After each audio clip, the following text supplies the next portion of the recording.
Good afternoon. It's 1 o'clock and time for the St. John Daily Word. Today is our Bible study edition. We welcome you. We have several announcements for you, and then a devotion, not a brief devotional. Then we have Bible study, and we are in the book of Exodus. I want to remind everyone we are at two services again, 7:45 and 9:30. Those are our live in-person services with a live stream of the 9:30 service.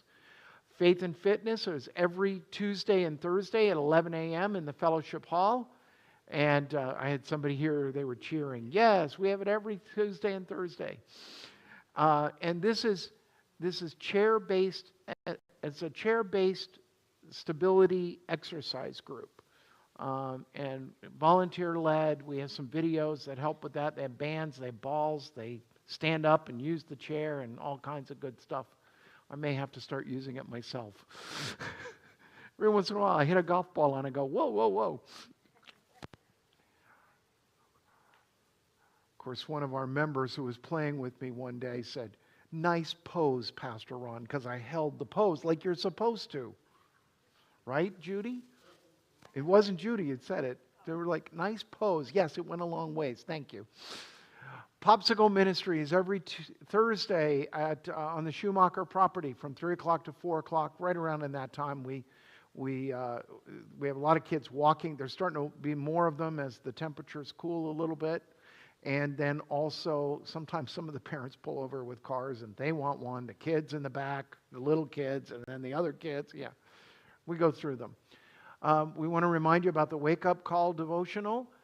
By Seedbed. You can scan the QR code that should be on your screens right now. We'll leave it up there for a second while I talk about this. They are doing, it started September 1st. You don't have to go back and check up. You can check in with it now.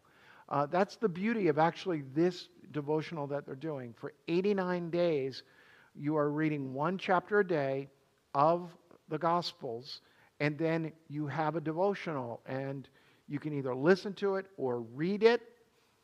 And I have to admit, I don't make it through all the singing. Sometimes I just can't do it. Janine and I are doing it together, and she's like, I'm not up for JD singing today or with his dad. Yeah. Well, I know, we did. We tried that one time, and we sang it. Oh. But, you know, the wake-up call is just going well. We're today they're in the 16th chapter of the book of Matthew. And it's 89 days. There are 89 chapters when you start in Matthew and go all the way through the end of the book of John. Bible study will not meet next Tuesday, September 23rd. We are not meeting. My wife is having a procedure and so I need to care for her. And actually, it's in another town, another city, that day. Fellowship dinners. There will be one this Friday at 5:30 p.m. in the Fellowship Hall. I have no idea what the menu is or what the program is, but they said come and trust them. It'll be good. Okay. It's $5 mystery meal, according to Bob in the back. But it'll be a good time and a good thing to celebrate and to share together. Golf League is also on Friday. We just have a few more weeks of the organized Golf League. Several of us will continue playing golf on Fridays because that's what we do. That's my day off, and I play golf. But it's on Friday by 7:45. If you can check in, that would be great at the Sun and Lake Golf Course. If you're interested, talk to me on Sundays. But there's only 2 more Fridays left in the month of September. Fellowship Breakfast is next Wednesday, September 24th, 8 a.m. in the Fellowship Hall. All are welcome to attend. If you have any questions, contact Myron. But this started out as the men's fellowship, and it's now expanded to anyone can come and have breakfast together. It's also amazing, $5. When I went to Israel the very first time, there were all these kids selling stuff. $1 American. I feel like $5 American. Grief shares every Thursday. They will meet this week in the Fellowship Hall. So that'll be this Thursday at 1 o'clock. It's the third session. And then they will be, no, it's the second session. I'm sorry, I was wrong. They will meet, Lord willing, and the river doesn't rise, they will meet the following week in the 25th, September 25th, they should be meeting in the education building. We've got some cleanup scheduled, and they're just about all finished with that. We're going to start paying checks, our bills. The building committee, in anticipation, they are meeting in the education building on the 24th at 10 a.m. In the building committee, and we hope all the members of the building committee who can be there will be there. We already have one who's traveling that day. Lifeline screening will be Monday, September 29th in the education building. Please register online for an appointment. We may have one or two. Basically, if you want to do it, we might have for the basic where you can do it. I'm not doing it. My wife's not doing it. They always send us 2 or 3 of those. I think we're going to make one available to our secretary. The Beatitudes and Brunch Sunday school class begins September 28th in the fellowship hall at 10:30 a.m. thereabouts, right around in that time. It's right after the service. Pastor Dorman will be leading that for 10 weeks. We also, I will tell you as a preview, you can go back to that one, Bob, just for a second. We're doing Beatitudes and Brunch, and then in December and January, Pastor Joe Anderson is going to do a Sunday school class, but it's going to be on the land of Israel. So for those of you who would love to go to Israel, but it's unsafe to go right now, you want to go to that class because he has extensive pictures and slides and digitized things. He's going to use the screen on the TV and be able to talk about some of those things and show you some of those things. It's not a boring travel log. Pastor Joe has been to Israel, I think, 23 or 24 times. So he is very knowledgeable. Oh, yeah. He had one set that he was supposed to lead in 2023 that was supposed to go October 10th or 15th. It was a week or so after October 7th. It was somewhere in that time frame, October 14th or 15th, and it had to be canceled because he was planning on leading a fairly large group. Office hours are Monday through Thursday, 8 a.m. to 2:30 p.m. We're going to extend those and try and do those for as long as we can, and then we may have to lengthen those hours. Parkway Food Ministry. There is always a need of non-perishables, peanut butter, canned goods, and cereal. Peanut butter is an amazing thing. I love the folks who invented peanut butter. Smooth or chunky. I can't have chunky anymore. My wife won't let me. Hasn't for the 32 years we've been married. But it is it's marvelous. And it is very helpful, especially for folks who need to stretch their food and get their calories. A number of years ago, we did something with a special project in Africa, and it's still ongoing. We could give to it again, and we may consider that as well.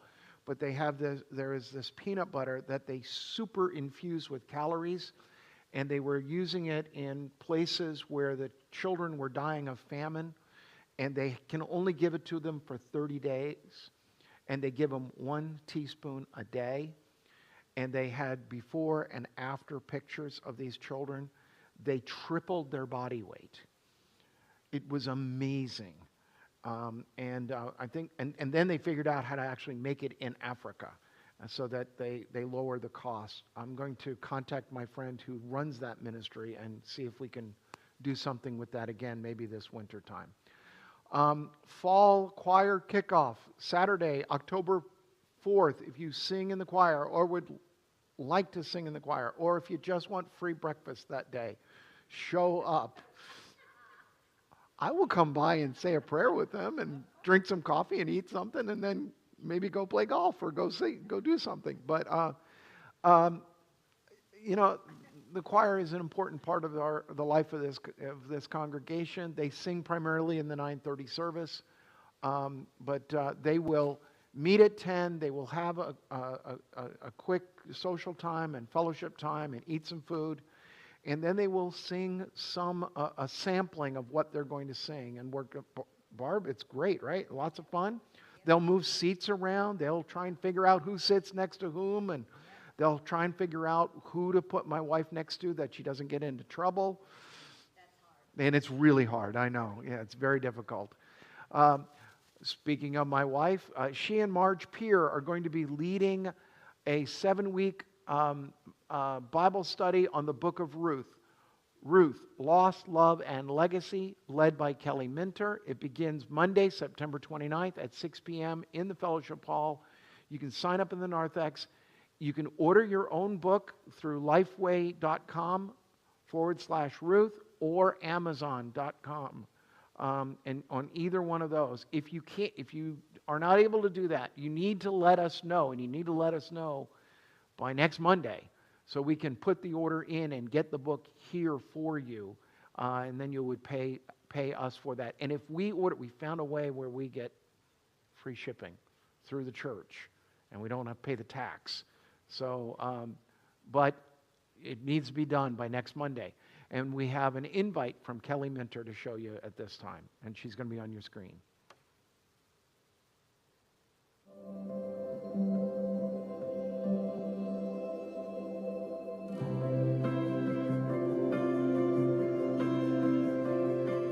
We all know that life can be so hard. And as a result, there are so many who live through tremendous loss and tragedy. We can even get to the point where we wonder, is there any hope left at all?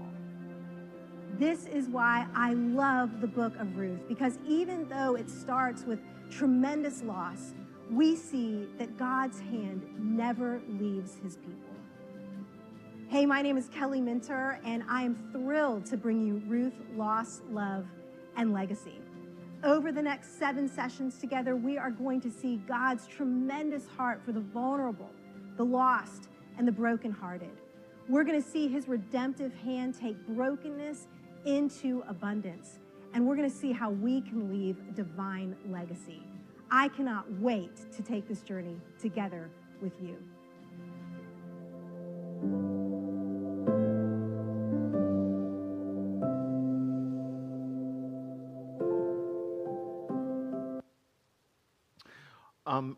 I'm starting to tear up. I don't know about you, but I've been thinking a lot about my life and the legacy I leave as a child of God, as a son, as a brother, as a husband and a father, and as a pastor. And yes, in that order.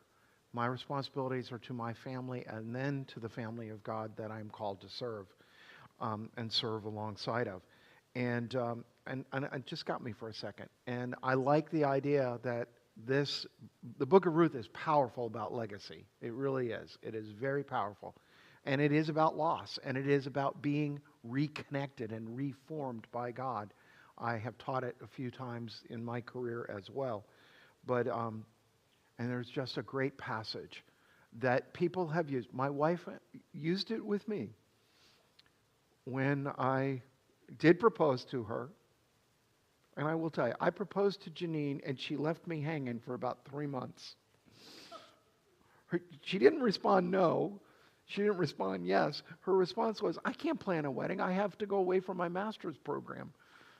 And so she came back from her master's program, and she was back about a week or so. And I had fallen asleep on her couch because I had preached 2 services that day at the church that I was on staff at. And she woke me up and said, ask me that question. And I was like, what? Oh, that question. I got down on a knee, didn't have a ring, and I just proposed. And she said, yes. And then she said these words.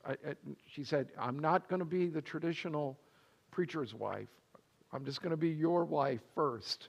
And I said, that's okay. But then she said these words that are in the book of Ruth. Whither thou goest, I will follow. Wherever you go, I will follow you. And then she told me, as long as it's below the Mason-Dixon line.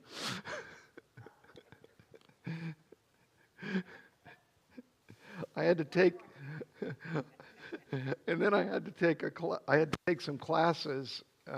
We were married, and we had been married for a few years. We had our son, and it was the last steps for that particular denomination's requirements. And I had to do a semester at Emory University. Candler School of Theology. And so I was there in the fall, and it got down to 17 degrees. And I called her up, and I said, I know you said, whither thou goest, you will follow, but it had to be below the Mason-Dixon line. If I don't make it in this denomination, we'll find another. I don't want to be above the Florida state line. I'm still that way. My kids, my sons are like, oh, we can't wait to see snow. I'm like, I've seen enough of it in my life. I don't need to do that. We're going to begin with a word of prayer, and we're going to look at the book of Exodus. It's a little difficult passage today. Please understand, I have to give you some cultural significance and understanding of some of it. Let us pray. Gracious God, we thank you. We praise you for your goodness, your mercy, and your presence with us, your people. We ask, O Lord, that you would speak to us and through us as we study your word today. We ask these things in the name of the Father, and of the Son, and of the Holy Spirit. Amen. Now, the first part, this is the cultural part that is hard. It's going to talk about slavery. Now, I have to understand, and I want to preface before I even read these scriptures, the slavery that is practiced in the Hebrew scriptures and in the time frame of the New Testament scriptures is not, I repeat, with capital N-O-T, it is not the same thing as the experience of slavery in the United States that led to the Civil War. Did you get me on that? You understand, it's not the same. The experience of slavery in the United States and slavery post-biblical era is that slaves were chattel. Chattel means possessions, that you could do with what you wished, including up to kill. Now, in the Roman experience, it was more like that, because there were specific punishments for Roman slaves, and death was part of it. If you struck your Roman master, you were liable to be put to death. You could be put to death. And yet, even under the Roman system, which is the New Testament period, slaves had rights. In the Hebrew scripture, slaves have rights. And we're going to see that. These are the ordinances that you shall set before them. This is in addition to the 10 Commandments that are not. I joked with Mike before last week, and I said, they're not the 10 suggestions, right? We know that. These are the commandments. And they were actually stated in the Hebrew in the most, in the strongest way. They are declaratory statements that are emphatic statements. These are basically the laws that are given. Now we get a better understanding of that and fuller in the book of Leviticus, which we're not studying, because that's a lot. Although there's some good stuff there too. When you buy a male Hebrew slave, he shall serve 6 years, but in the 7th he shall go out a free person without debt. Now, what experience in the American experience of settling our nation is that similar to? Maybe you remember back in American history class. Bob said it from the back, indentured servitude. And that is, if you were in another country and you were poor and you wanted to immigrate to the United States, you found a sponsor, they would pay your passage, and then you would work off for 7 years. Not in this. This is 6 years, and the 7th year you go free. But you would work off that passage, and then you'd be free. Now, you earned your keep, you earned some money, you had, and what usually you did is you did it in a trade. You could also do it if you lived here. You could indenture yourself to someone so that you picked up a trade, a printer, or any kind of semi-professional type of job, and then you learned that trade, and then you went off on your own and you did that. Ben Franklin did that as a printer, and then he ran away. He was in Boston. I forgot. How many of you know that Ben Franklin was born in Boston? Most of us, we think of him being born in Pennsylvania, in Philadelphia. It's because he ran from Boston as a teenager down to Philadelphia and set up there and lived there most of the rest of his life, except for when he wasn't out gallivanting and living overseas. And yes, he had a lot of children, most of which he claimed. Some he didn't. So, when you buy a male Hebrew slave, he shall serve 6 years, but in the 7th he shall go out a free person without debt. If he comes in single, he shall go out single. If he comes in married, then his wife shall go out with him, a 2-for-1. Okay? But if his master gives him a wife, and she bears him sons or daughters, the wife and her children shall be her master's, and he shall go out alone. But if the slave declares, I love my master, my wife, and my children, I will not go out a free person, then his master shall bring him before God. He shall be brought to the door or the doorpost, and his master shall pierce his ear with an awl, and he shall serve him for life. You took the earlobe, you pierced it. Isn't an awl big? Well, yeah. It can be. It's like a nail punch. You're punching the ear. You have pierced ears. Didn't they do something? Yeah, with a needle, but that's an awl too, in a sense. I don't know. My earlobes are not pierced. Mostly because I knew that passage, and I'm afraid of needles. No, I'm not afraid of needles. They draw my blood. They love me. I go in, I go, boom, boom, and they go, oh, happy days. You've got to be really bad to not get blood from me. Yes, really bad. But in the ancient world, if a man had his ear pierced, it meant that he was a slave for life. Now, they still had rights.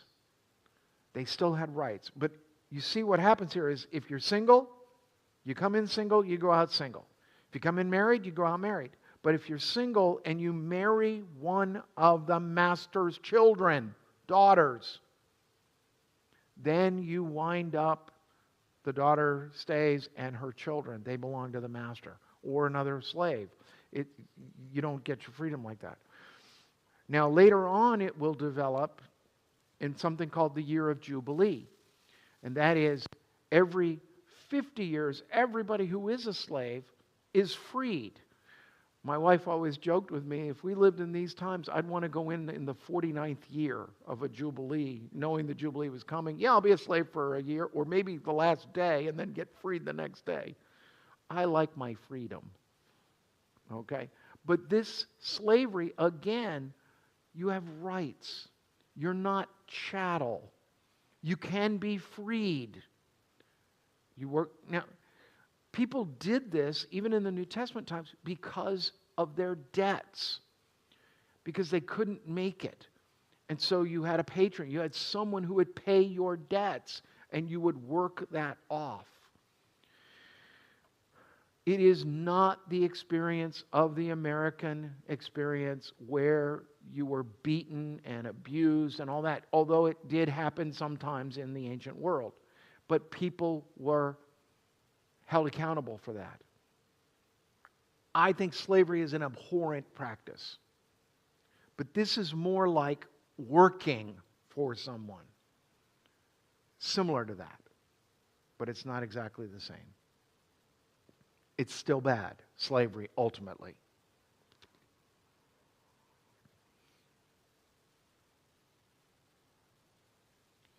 And it gets worse. Verse 7, when a man sells his daughter as a slave, she does not go out as the male slaves do.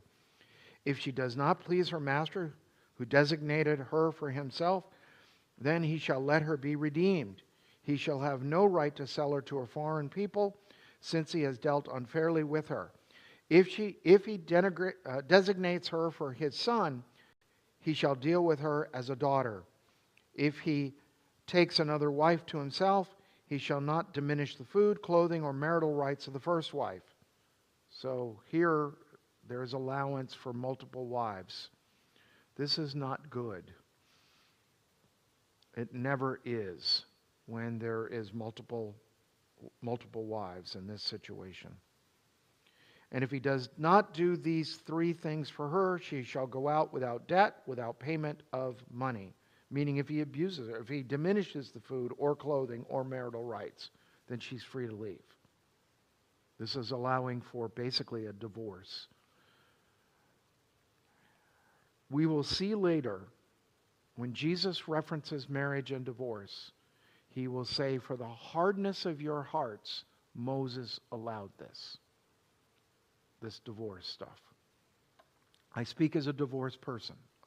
We understand that. Divorce is a difficult thing for a family. There are reasons, there are biblical reasons why it can be allowed. Most people don't measure up for that, but some do, some don't. But it's very hard. And I've had to tell people sometimes, even when it didn't quite measure up, that God would still love them and care for them. Abandonment is one. When a non-Christian abandons a believer, that we know very clearly. We also know that adultery are grounds for a biblical divorce. I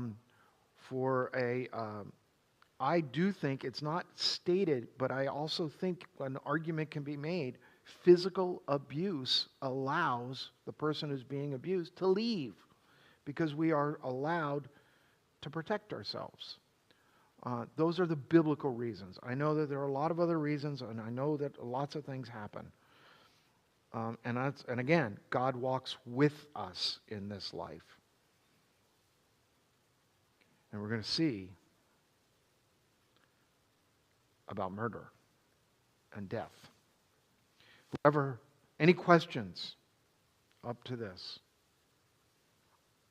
It's hard. But this is, at this point, this is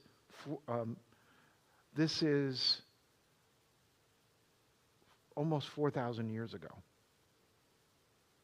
And some things are better, but I want you to also understand, there is slavery that still is in this world today.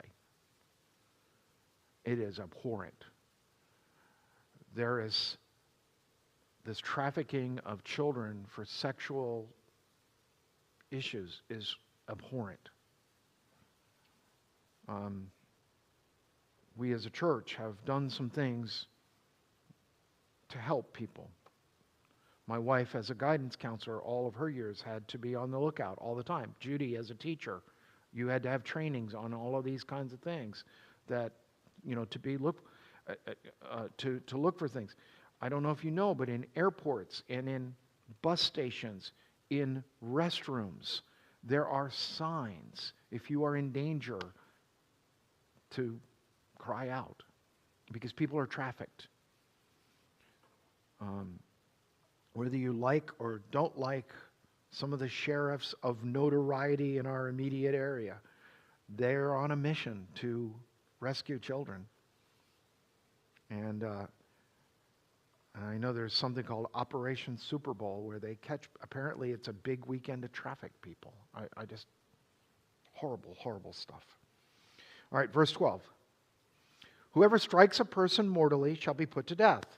If it was not premeditated, but came about by an act of God, meaning an accident, then I will appoint for you a place to which the killer may flee.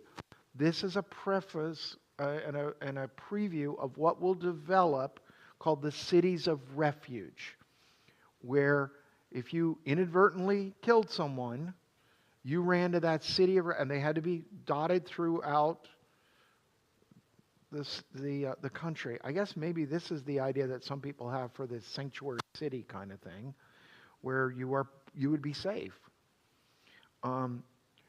There is for the church a certain sense of sanctuary. People can come here and claim sanctuary, and then it's up to the religious leader whether to grant it or not.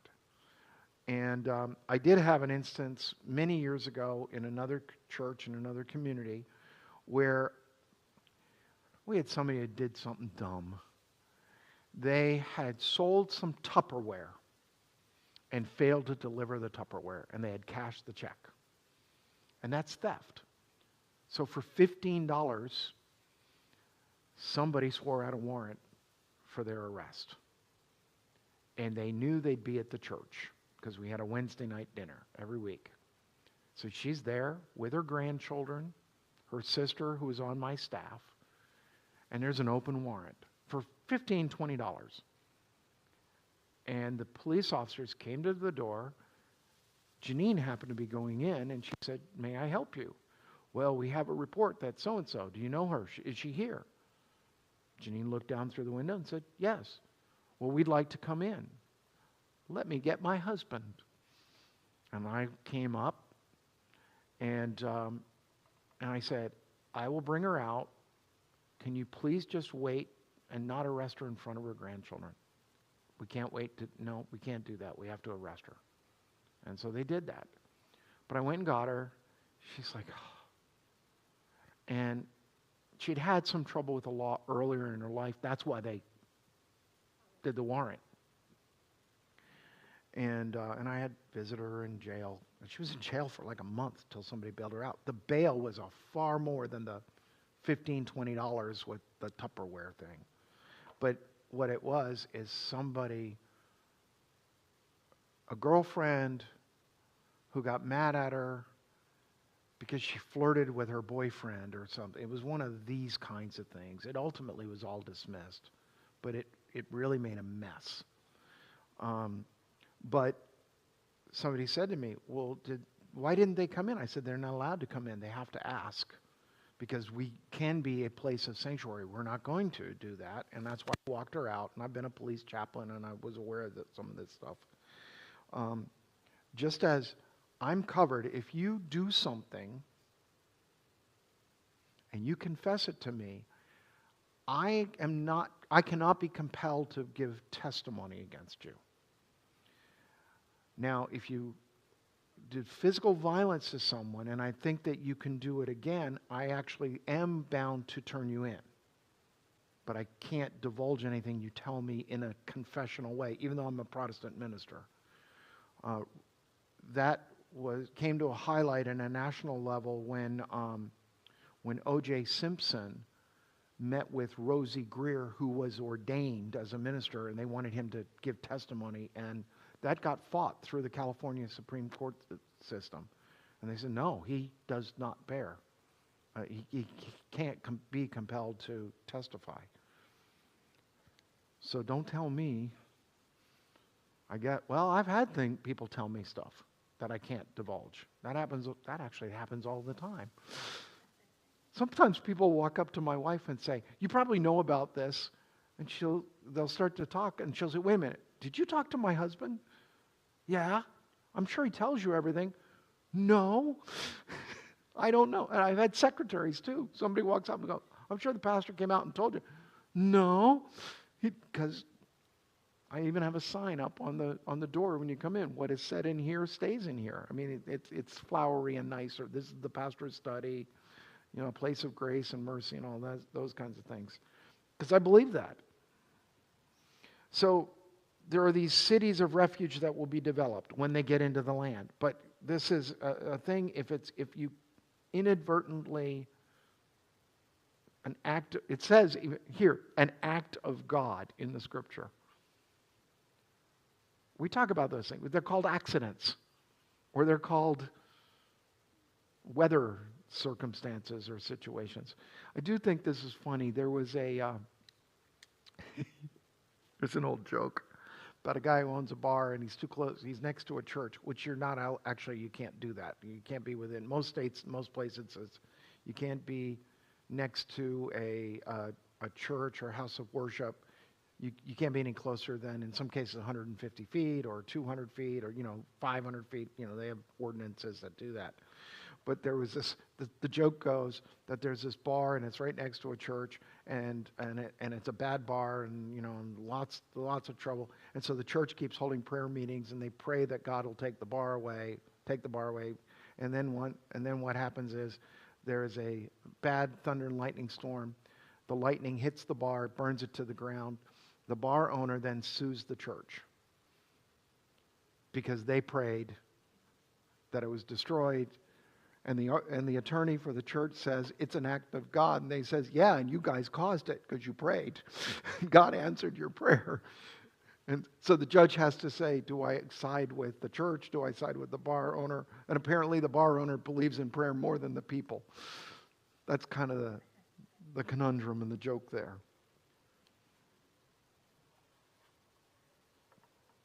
So,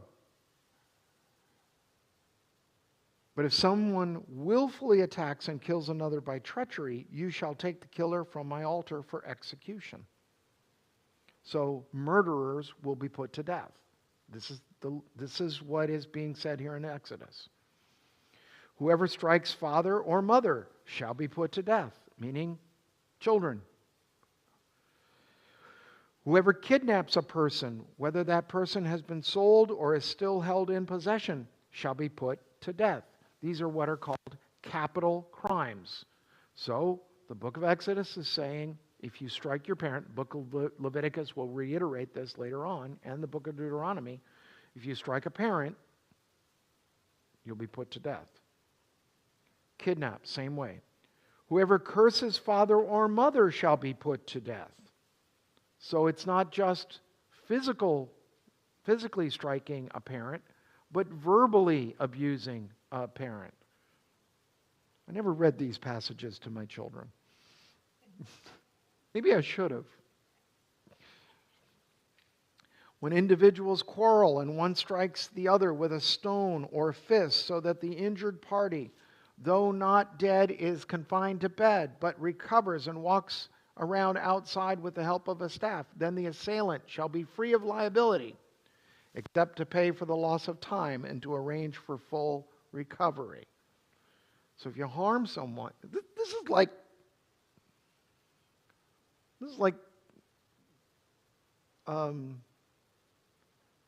the kind of law that you see the people advertise on TV, personal injury law that's being set up. If you hit somebody with a rock, you hit them with your fist, you don't kill them, but you harm them, then you got to pay them for the time for their recovery, and you got to make them whole. We still practice that principle, don't we?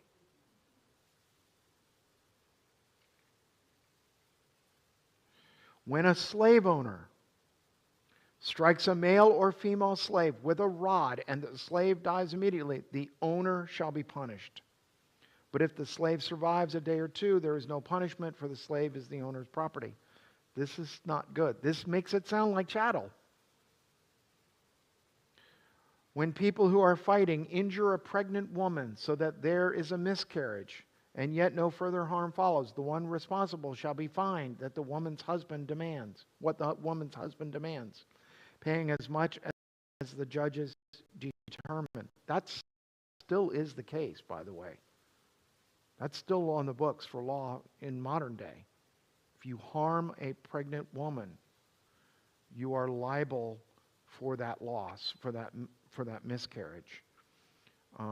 Janine was in a car accident when she was in college. She was driving one of the family cars. Actually, we always joked about it. It was her mom's favorite car. And Janine was driving, and someone did not stop at a stop sign. And they hit Janine and then threw Janine into another car. It messed up Janine's back. It started a lot of problems with her back through the years. But the other woman whose car was hit was pregnant, and she lost the baby. And they wanted to arrest the man. Well, he was injured. He went into the hospital. You may or may not know this. Law enforcement generally does not arrest someone when they go to the hospital until after their discharge, because they don't want to be responsible for their medical bills. And so they hadn't arrested him. He slipped out of the hospital and escaped. And he was basically a hit-and-run driver, and he was never held responsible for anything because he left the area, and they never could find him.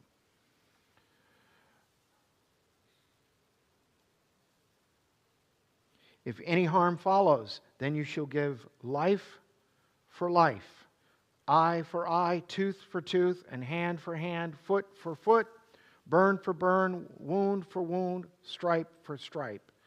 Now, an eye for an eye. Jesus will cite this. And he will talk about forgiveness. But it's here. Now, previous to this, there is another law that existed in Mesopotamia, and it was called the Code of Hammurabi. Maybe you've heard of that somewhere along the line. But it is one of those first law books that we see. And we have it from the ancient world. It's from 4,000 or 5,000 years ago. And it said similar language to this, because this was the understanding. If you do this, and if you cause someone to lose a hand, you lose a hand. And I guess the idea of that is you will be careful, because you don't want to cause any harm. But this is pretty severe. I get why people are upset by it. It's upsetting. But it is what was understood of that culture of that time. Now we're going to go over to property. Any question? When an ox gores a man or a woman to death, the ox shall be stoned, meaning killed, and its flesh shall not be eaten, but the owner of the ox shall not be liable, because you can't control your own ox, I guess.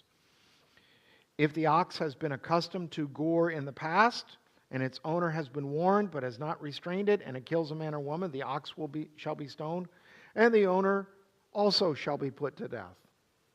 So you will keep the ox locked. Have you ever heard of this thing, my ox hasn't gored? You know, that expression comes from this. If a ransom is imposed on the owner, then the owner shall pay whatever is imposed for the redemption of the victim's life. If it gores a boy or a girl, the owner shall be dealt with according to this same rule. If the ox gores a male or female slave, the ox shall pay to the slave owner 30 shekels of silver, and the ox shall be stoned. If someone leaves a pit open or digs a pit and does not cover it, and an ox or a donkey falls into it, the owner of the pit shall make restitution, giving money to its owner, but keeping the dead animal. Well, because if you can eat it, you can eat it. What's that? It's very specific. Laws are often specific because laws are built on precedent. That's how our legal system works. So you set a precedent, and then, and you hope that you've accounted for everything, but as we all know, we never account for everything. And, and what's always fascinating to me, there's a commercial going on now. I don't understand it. I want to look at it some more, but it has to do with revenue sharing for athletics and sports.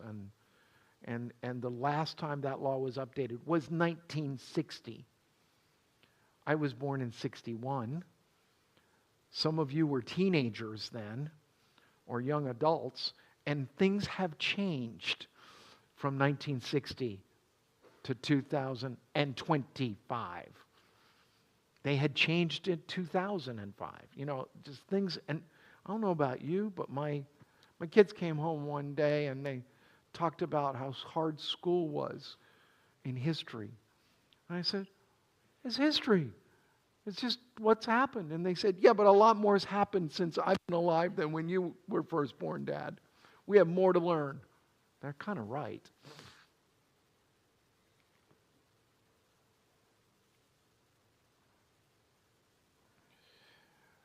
If someone's ox hurts the ox of another, so that then they shall sell the live ox and divide the price of it, and the dead animal they shall also divide. But if it was known that the ox was accustomed to gore in the past, and its owner has not restrained it, the owner shall restore ox for ox, but keep the dead animal. It works out. Just keep the dead animal. It's odd that this shows up in Exodus. You'd think this would be in Leviticus, but it's there. When someone steals, verse 1 of chapter 22. Any questions on 21 yet? All right, so we talked about slaves. and the treatment, and how they are free after 6 years. On the 7th year, they're free, but they go out the way they came in. If they came in single, they go out single. If they came in married, they go out married. If they marry while they're slave, then those children and the wife stay with the master. But most likely it's because the master has given that woman to the slave, to the male slave. And there was a way you could stay in that household for the rest of your life. And then the inadvertently killing someone and all of those things. When someone steals an ox or a sheep and slaughters it or sells it, the thief shall pay 5 oxen for an ox and 4 sheep for a sheep. The thief shall make restitution, but if unable to do so, shall be sold for the theft, meaning they're sold into slavery for the price of that, to pay for it. When the animal, whether ox or donkey or sheep, is found alive in the thief's possession, the thief shall pay double. This is the only way to keep things from taking place, is you make the laws harsh, and then what do you do with those harsh laws? You enforce them. The Apostle Paul tells us, I'm going to take a side journey for a second. It's not a one more thing. But the Apostle Paul tells us that the law is a harsh taskmaster. Keeping that in mind, do you see why it is? It points out what sin is, and it also says, if this happens, then this happens, and this happens, and this happens. And if you do something wrong, then you find out what the net effect of that, cause and effect. If you cause the death of someone accidentally, then you have the opportunity to flee and not be put to death. If you in this time frame, in this community, you kill someone by treachery, lay in wait for him, cold-blooded, premeditated, you forfeit your life.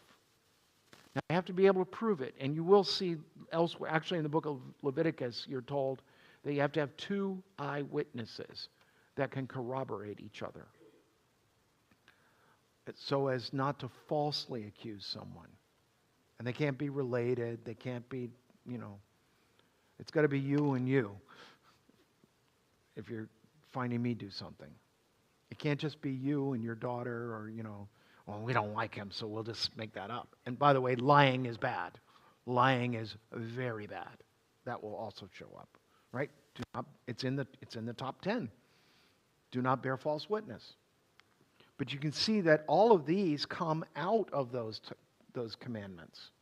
They really do so far. It's how you treat people, how you treat God, how you relate to each other. You don't murder.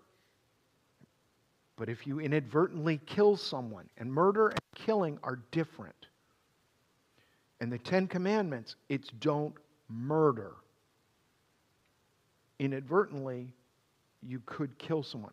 I'm very grateful I never have. I worked with somebody one time who they were in a car accident and someone died. And they were not at fault, but they carried the guilt of someone dying in that.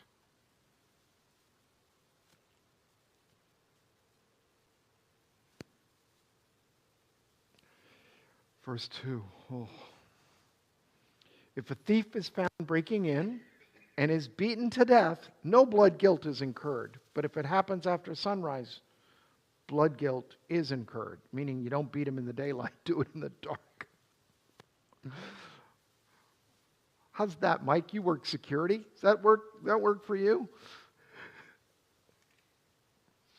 When someone causes a field or a vineyard to be grazed over or lets livestock loose to graze in someone else's field, restitution shall be made from the best in the field or vineyard.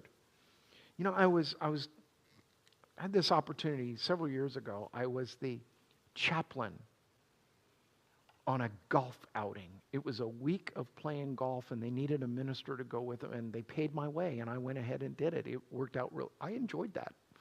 My hands were hurting by the end of it because we were playing golf in the cold and in North Carolina and doing some things. It was fun though. But I met an individual in there who was like the brother-in-law of somebody here, and he was from Iowa. I'm like, I'd never met anybody from Iowa.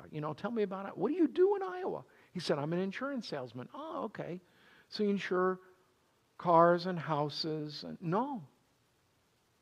I'm an agricultural insurance salesman. What? Like agricultural? And he says, yes.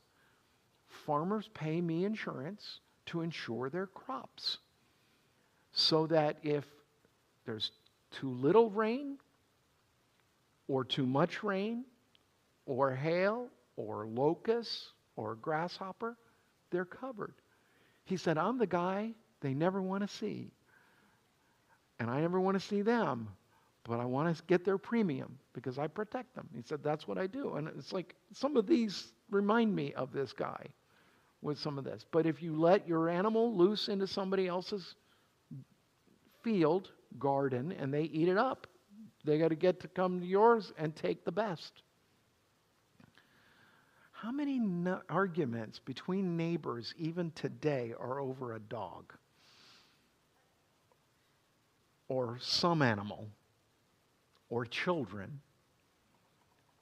I mean, I used to think that our next door neighbor, Mrs. Matucci, hated my brother and sister and I because we would have a ball that would go in and she'd rattle something off in Italian. We didn't speak Italian. We didn't know what she said.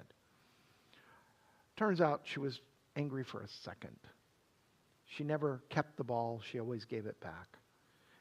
And when we moved away, several times over the time that we had moved away, she would send a wheel of Parmesan cheese to us from Italy.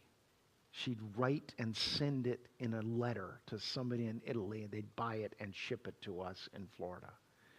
And when I was in college and I had a daughter who was a little over a year old, my parents came up to visit, and we went back down to the old neighborhood, and Mrs. Martucci was still alive. I was shocked, because Mrs. Martucci, I thought, was nearly 100 years old when I was 8.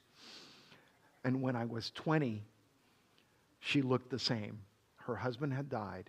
She had lived in this country 70 years and had never learned to speak English. Never. But all she did is hold my face and hug me and kiss me and then hold my baby and hug her and kiss her. I still don't know Mrs. Matucci's first name. Never mattered. Mrs., exactly. She was one of those older Italian ladies, wore a house coat, wore an apron over it, and was always hunched over in the garden. And her backyard had everything growing. Sunflowers, tomato plants that came almost as high as she did. My family tried to grow them and didn't. They had some success, but not like hers. When fire breaks out and catches in thorns so that the stacked grain or the standing grain or the field is consumed, the one who started the fire shall make full restitution. We still have this today when people start fires. When someone delivers to a neighbor money or goods for safekeeping and they are stolen from the neighbor's house, then the thief, if caught, shall pay double. If the thief is not caught, the owner of the house shall be brought before God to determine whether or not the owner had laid hands on the neighbor's goods. Was it an inside job or not? These are the things that people are going to have to argue.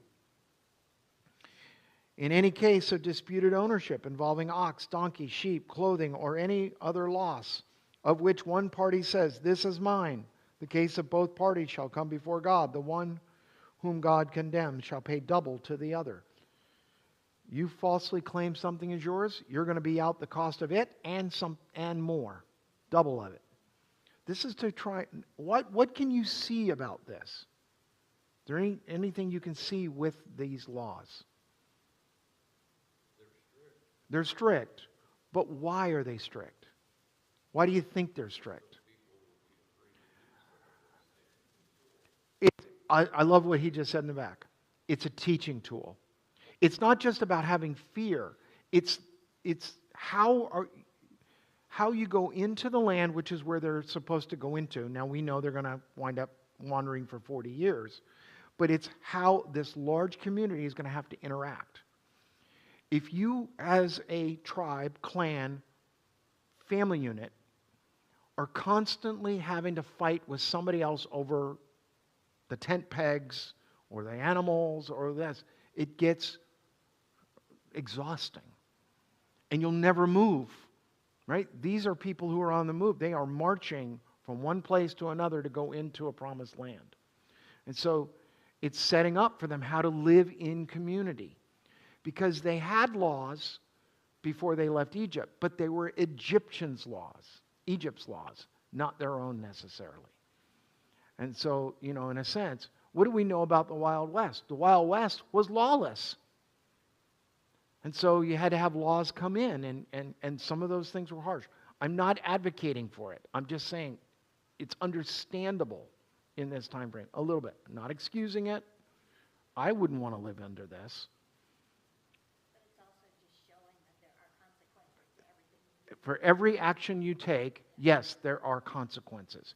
So what is the key lesson, getting back, what would be the key lesson before you do something? Think it through and be prepared to accept the consequences, which might be devastating. Right? In woodworking, right? Woodworking, you've probably done some. I know you built things. The old adage is measure twice, cut once. Because it gets expensive you cut before you measure. My wife said to me, stop eyeballing stuff, because I was hanging pictures. I bought a laser.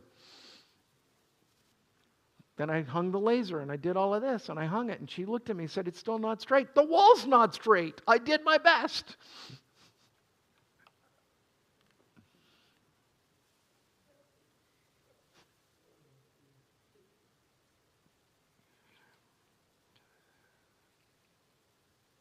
When someone delivers to another a donkey or a sheep, an ox, sheep, or any other animal for safekeeping, and it dies or is injured or is carried off without anyone seeing it, an oath before the Lord shall decide between the two of them that the one has not laid hands on the property of the other.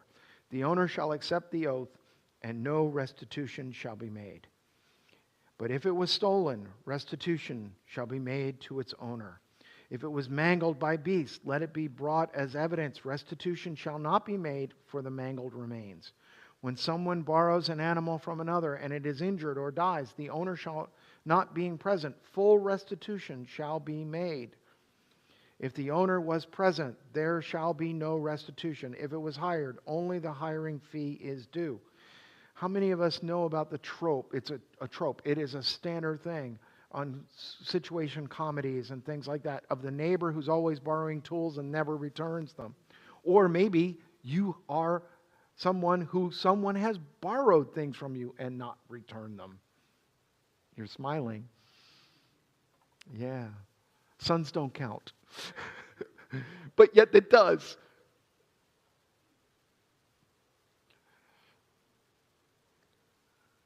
We're 2 minutes away. I think I can finish this up. But you're getting the point. When a man seduces a virgin who is not engaged to be married and lies with her, he shall give the bride price for her and make her his wife.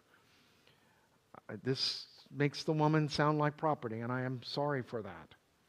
But if her father refuses to give her to him, he shall pay an equal amount to the bride price for virgins. You shall not permit a female sorcerer to live. Put to death a sorcerer. A witch. Whoever lies with an animal shall be put to death.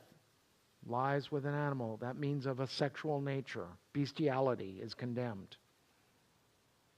Whoever sacrifices to any god other than the Lord alone shall be devoted to destruction. You shall not wrong or oppress a resident alien, for you were aliens in the land of Egypt. You shall not abuse any widow or orphan. If you do abuse them, when they cry out to me, I will surely heed their cry. My wrath will burn, and I will kill you with the sword, and your wives shall become widows, and your children orphans.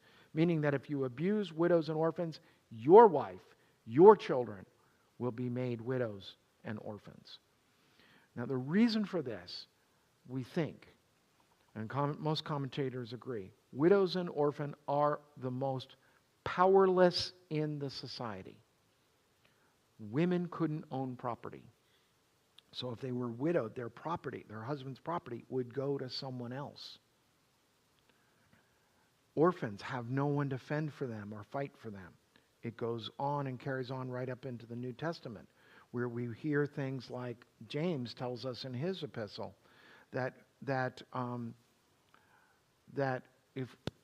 the minimum of religion is to care for widows and orphans because they are powerless. It's still somewhat the case in some circumstances. When I was growing up, my grandmother had told stories, and I said to my wife, and I am affected by this horrendous thing that happened last week too, it's caused me to think about our own family history. My father was 3 years old when his dad died. He had had heart issues and problems, and he died. My dad was 3. My dad had no real memory of his dad because he was 3 years old, barely 3. And so I'm thinking about those things, but I'm thinking about those little children who will not remember their dad who was murdered last week. And I think of that with everyone who loses with those kinds of things. And that these laws talk about those kinds of things too, about making restitution, making people whole. You can't make anybody whole with a murder. That's why you lose your life for doing it, and to keep you from doing that. It's supposed to be a deterrent. Is it really? I don't know. I know there's evil in this world, and I am confounded by it, as you are as well. And I think the Lord is angry with it. I don't want to say the word frustrated with it, because I don't think we can ultimately frustrate God, but I think that there will be judgment for those things. And it'll be harsh. It may not be as swift as people think it will be, but it will be harsh. If you lend money to my people, to the poor among you, you shall not deal with them as a creditor. You shall not extract interest from them. Meaning, if you're loaning to your brothers and sisters, which everyone in Israel was a brother and sister, you all come from a common core, so you're not to charge interest, no usury, not to do it. If you take your neighbor's cloak in pawn, you shall restore it before the sun goes down. Why? Because they might freeze that night. It would be cold. So you borrow it for the day, then you give it back to them. For it may be your neighbor's only clothing to use for cover. In what else shall that person sleep? And if your neighbor cries out to me, I will listen, for I am compassionate. You shall not revile God or curse a leader of your people. Meaning, don't pick on Moses or those he's placed over you. You shall not delay to make offerings from the fullness of your harvest and from the overflow of your or outflow of your presses. The firstborn of your sons you shall give to me, because they were redeemed by the Passover. Now there will be something else that will take place in the book of Numbers. But the firstborn of your sons belongs to the Lord. You shall do the same with your oxen and with your sheep. 7 days it shall remain with its mother, and on the 8th day you shall give it to me. You shall be people consecrated to me. Therefore you shall not eat any meat that is mangled by beasts in the field. You shall throw it to the dogs. Now, I do want to talk about something. I know we're 2:04. We're going to go about 2 more minutes. Keep in mind that when Jesus is presented at the temple, it is to present him because he is the firstborn. So that thing you see in the Gospels where Simeon and Anna see him, one of them holds him, and they bless the parents who Mom, Mary hides it in her heart, but she also has some sorrow over it, because the prophecy from Simeon is, you're going to have some sorrow over this. And she's there when they crucify him. But all of that is fulfilling of this. The firstborn male child belongs to the Lord. And so what will happen in the book of Numbers is there will be a sacrifice that is made to redeem them. So you make the sacrifice. By the time of the first century, when Mary and Joseph bring Jesus to the temple, 8 days old, circumcised, and a sacrifice is made. It is 2 turtle doves, because that's what the poor can afford. Wealthier people have bigger sacrifices. It's a gradated thing, or at least it's meant to be. But that comes from the book of Numbers also, where you will have the firstborn, you have all the firstborn, and they get numbered, a census. And all the firstborns belong to the Lord. Well, God will do a swap. And the swap will be for the tribe of Levi and all the firstborn. And they won't match up. And then some sacrifices will be made to cover the firstborns, so that the firstborns belong to the Lord, but they're redeemed, and the Levites belong to the Lord.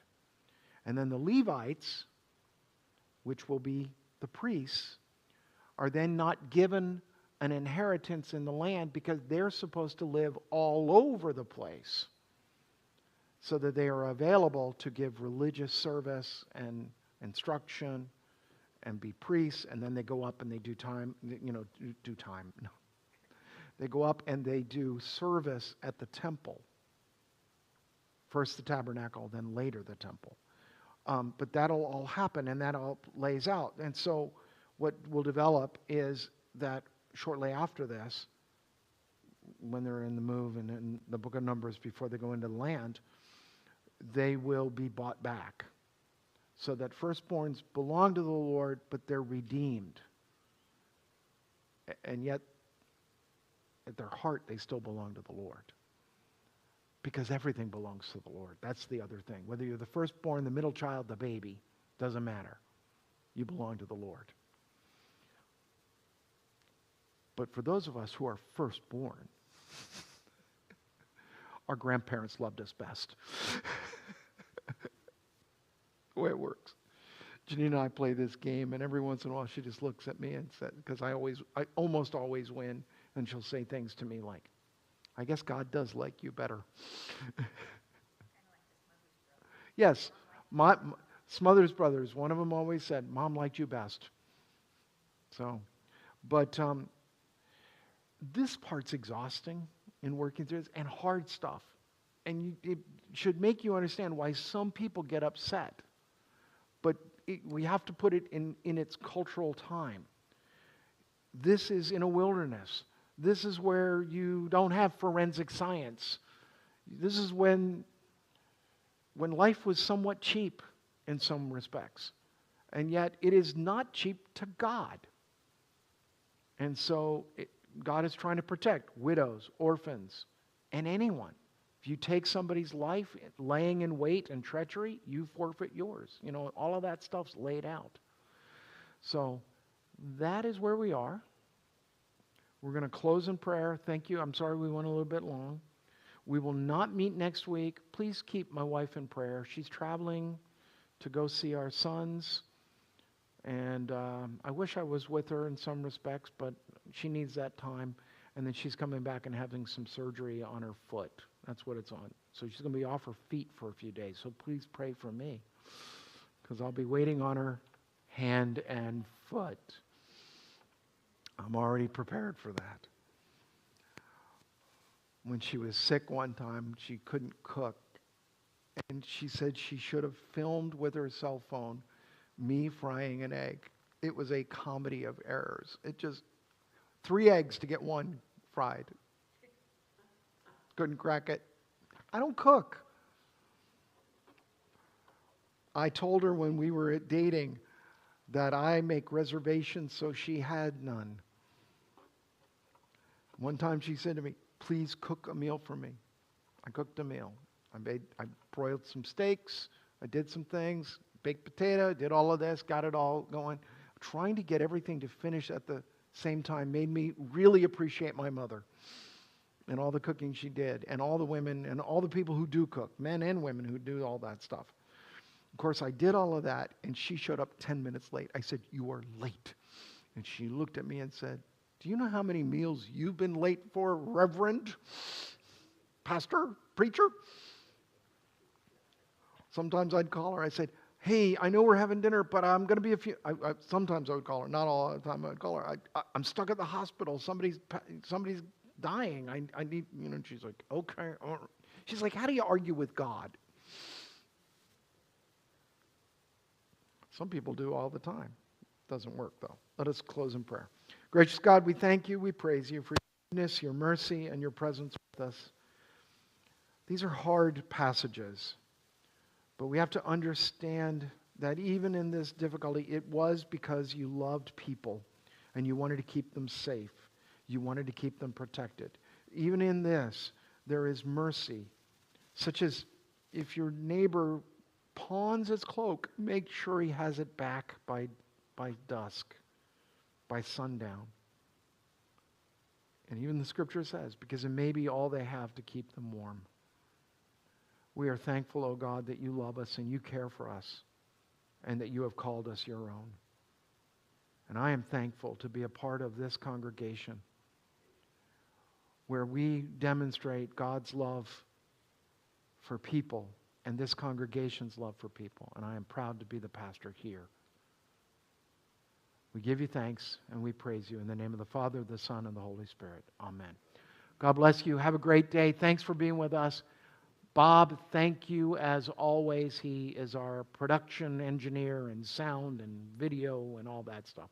Thank you for all coming today. Bye now. We won't meet next week. We'll meet 2 weeks from today. Bye now.